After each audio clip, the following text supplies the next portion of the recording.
వ్యాపారం వదులుకొని రాజకీయాల్లోకి ఎందుకు రావాలని? ఒక మనిషిగా పుట్టినప్పుడు సమాజంలో ఎంతో కొంతన్న సేవ చేయకపోతే ఆ మానవ జన్మకి. మీరేమో వైనాట్ 175 అంటున్నారు. చంద్రబాబు కూటమి బలంగా ఉంది, బీజేపీ కూడా మాకు సపోర్ట్ చేస్తుందని చెప్పేసి కూడా ప్రచారం జరుగుతుంది. నరం లేని నాలికని మడతలు తిప్పి మెలికలు తిప్పి మాట్లాడటం చంద్రబాబు నాయుడికి అలవాటు. తాగునీటి దాహతి తీర్చేందుకు మీరు సొంత నిధులు హెచ్చించి పనిచేస్తారని చెప్పేసి. ఇప్పుడు ఎంత బాధ్యతగా చేస్తామో ఇంతకంటే ఎక్కువ బాధ్యతగా. మీ ప్రత్యర్థి ఎలక్షన్ బాబు కొన్ని అవినీతి ఆరోపణలు ఉన్నాయంటున్నారు. రేపు మీరు అధికారంలోకి వస్తే వాటి అన్నిటి మీద విచారణ జరిపిస్తారా?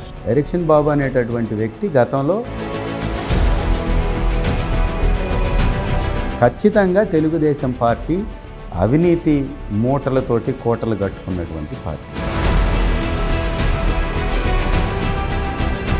వైసీపీ ప్రభుత్వం మీద పవన్ కళ్యాణ్ ప్రత్యేకంగా అంతా గడ్డి పెట్టుకోవాల్సిన కారణం? ఫైట్ వచ్చినప్పుడు సీరియస్గా, కామెడీ వచ్చినప్పుడు జోక్గా ఉండడం అనేది.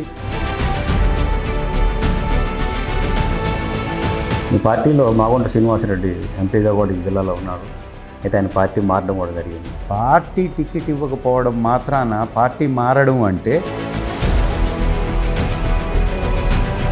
ఇక్కడ ప్రకాశం జిల్లా అన్ని సీట్లు తెలుగుదేశం పార్టీ కైవసం చేసుకుంటారని చెప్తారు. ఇక్కడ మంచి ఎవరు చేస్తారు? ప్రజలకు మేలు ఎవరు చేస్తారు? ప్రజల మధ్యలో ఎవరు ఉంటారు? నిజంగా వైఎస్ఆర్ కాంగ్రెస్ పార్టీ అంటే విపరీతమైన వీరాభిమానులు ఉన్నటువంటి ఈ గడ్డకి. ప్రకాశం జిల్లా ఎర్రగొండపాలెం నియోజకవర్గ వైసీపీ ఎమ్మెల్యే అభ్యర్థి తాడిపత్రి చంద్రశేఖర్తో ఎక్స్క్లూజివ్ ఇంటర్వ్యూ మీ ఐ న్యూస్లో.